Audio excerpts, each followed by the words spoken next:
Hey there, welcome to our YouTube channel. Today, we're diving into a common problem that many computer users encounter. Imagine this. You're working on an important project, and all of a sudden, your computer crashes.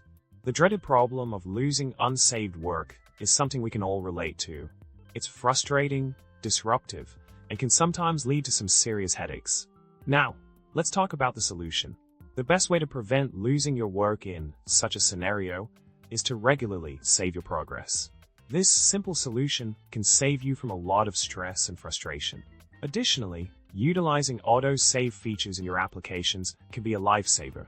Remember, saving your work frequently is the key to avoiding the heartache of losing important data. So, next time you're working on something critical, make sure to hit that save button. In addition to saving your work regularly, another solution to this problem is to take advantage of cloud storage services.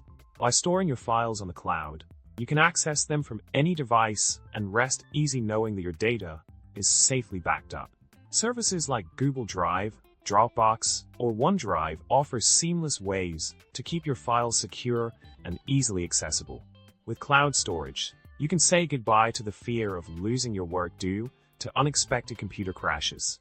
In summary, the key to avoiding the problem of losing unsaved work is to save your progress frequently and consider utilizing cloud storage services for added peace of mind. Remember, a little precaution goes a long way in protecting your important data. If you found this video helpful, don't forget to subscribe, like, and comment below with your favorite tech mishap story. Thanks for watching, and happy computing!